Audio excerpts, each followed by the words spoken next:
Oke, Assalamualaikum warahmatullahi wabarakatuh. Kembali lagi bersama kita di channel kita yang sangat luar biasa.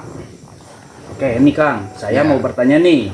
Ada sebuah penelitian bahwa pola pikir itu bisa mengganggu organ lambung. Bagaimana nih menurut Akang pribadi? Betul, emang sangat betul sekali ya itu Aisman ya. Jadi gangguan dari pola pikir itu sangat berpengaruh terhadap kesehatan lambung.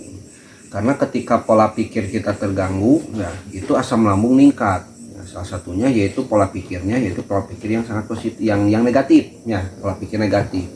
Ketika pola pikir kita negatif, ya dengan rangsangan dari luar, dari visual juga dan juga dari pendengaran, ya, yang masuk ke dalam otak kita, ya sehingga memicu yang namanya asam lambung itu meningkat. Ya, ketika asam lambung itu meningkat, sehingga asam lambung itu mengikis dinding lambung, ya, sehingga disanalah terjadilah pengikisan dinding lambung yang mengakibatkan gejala mual, mulas, perih, dan kembung. Ya, ketika yang namanya kembung, ya lambung itu kembung menekan ke organ jantung, ya, jadi peredaran darah tidak lancar karena si jantungnya itu berdetak tidak maksimal. Dan ketika si lambung itu menekan organ paru-paru, ya terjadilah yang namanya sesak napas. Ya, makanya pernah dilihat orang yang sedang gangguan dari pola pikir atau mendengar sesuatu yang kaget, yang mengkagetkan, itu jantung langsung berdebar, ya, dan juga paru-paru itu langsung kencang, ya, kembang kebisnya itu kencang. Ya. Tapi sebaliknya nih, ketika pola pikir kita positif, ya itu tidak akan memicu yang namanya asam lambung meningkat, tapi memicu hormon endorfin aktif di dalam tubuh kita. Ya, ketika hormon endorfin itu aktif dalam tubuh kita, ya yang terjadi apa? Sistem peredaran itu menjadi lancar dan juga otot juga tidak menjadi tegang. Nah, untuk itu kita harus selalu menjaga pola pikir kita. Ya, karena yang namanya pola pikir ini sangat berpengaruh sekali terhadap kesehatan lambung.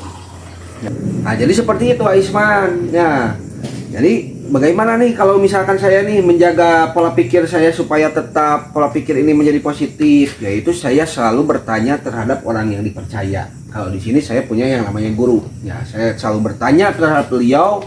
Ya, akhirnya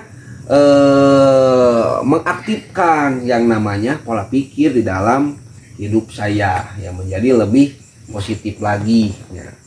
Oke, seperti itu Aisman. Ya, sangat berpengaruh sekali tuh yang namanya organ lambung itu, pola pikir itu terhadap gangguan organ lambung. Oke, terima kasih atas penyampaiannya, luar biasa. Nah, gitu rekan-rekan, dapat kita simpulkan bahwa namanya penyakit lambung atau gangguan di organ lambung tidak hanya dari pola makan ternyata, tapi juga dari pola pikir. Bagaimana kita pola pikir itu 90% sangat berpengaruh Aisman terhadap lambung itu.